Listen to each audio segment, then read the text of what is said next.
my first time.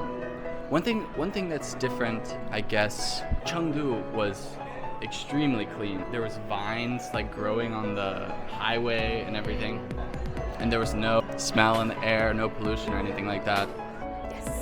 I think like Western media portrayal of China is very kind of dystopian. Like there are a lot of like really tall buildings, there's no nature at all.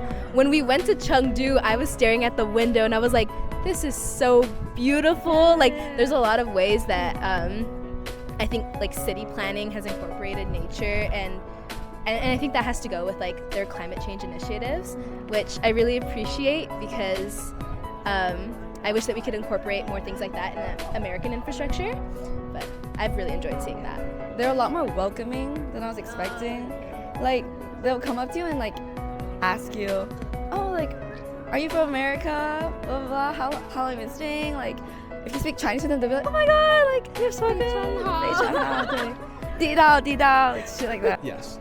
I think in some way it is more free-flowing than I may have originally anticipated, in the sense that everybody here is not heavily monitored society where like your lives are like being directly impacted by everyday like regulations, something like that. People are just living their normal lives. Yes, yeah. It's actually my first time in any East Asian country.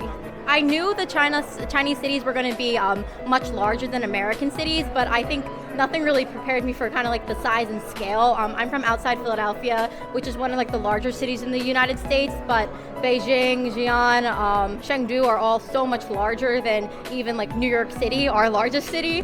So that was really amazing to see all of that. And I realized there's not as much of like a culture barrier between me and like Chinese students at university, because I found a lot of like similarities between me and the students at PKU, and we had a lot of similar interests. No, this is probably my 5th time in China, and I'm still learning. Like even as I would imagine as a local Chinese person, there's always something new to learn about the diversity of Chinese culture.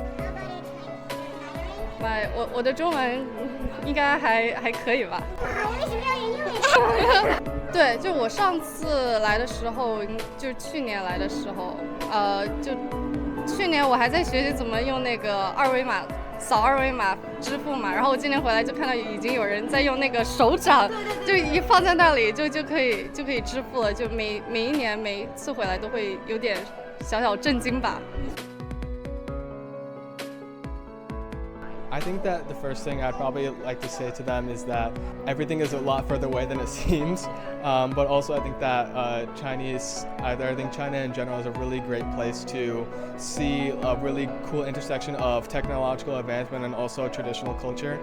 You've got so many cities where there are so many temples and ancient buildings that are directly integrated with very modern city blocks, and it's very cool to be driving by and you see a very old temple right next to a new financial center, and I think that that's something that is really hard to see in a lot of other countries, so that's something very unique to China that I really enjoyed seeing. I'm asked to give 1 or 2 sentences and there's so much to say. I think I'll first say that there's a lot of commonality. Where I'm from in the US, we say, I'm from the South. We have a phrase called Southern hospitality, which basically is just like people from the South try to be very hospitable, try to be very friendly, and I feel like a lot of Chinese people have been very much like that. As a foreigner, I've definitely felt like a foreigner. So like, of course, kids will come up to me and say in Chinese, "Wow, 好高，一个外国人." They'll like, especially kids will like grab their mom's hand and be like, "Wow, just look at."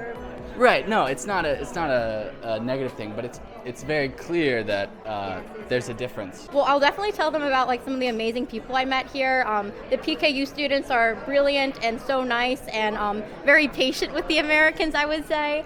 And the cities were absolutely beautiful, and the history. We were on like the wall outside of Xi'an, and like that wall in and of itself is like 600 years old, so older than America itself. So the history in China is definitely super rich and super deep. So like history, culturally, cuisine-wise, I think China's like an amazing country. I think compared to like American society being very much individualistic and just wanting yourself to succeed, I think my family would really enjoy hearing that China is really about a community and making sure that everyone is like going up in the world together.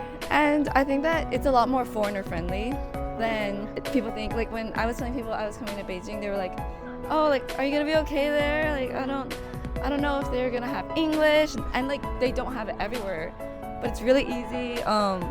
Things like paying, the metro, super easy to use. So like, I feel like even if you didn't know Chinese, you could definitely like find your way around here. Oh, and it's so safe. Yeah. Yes. Yes, I can do that where I live. Seeing massive buildings, massive apartment blocks right next to a very ancient, very traditional household, and coupled with small pitches of the 社会主义和信价值观.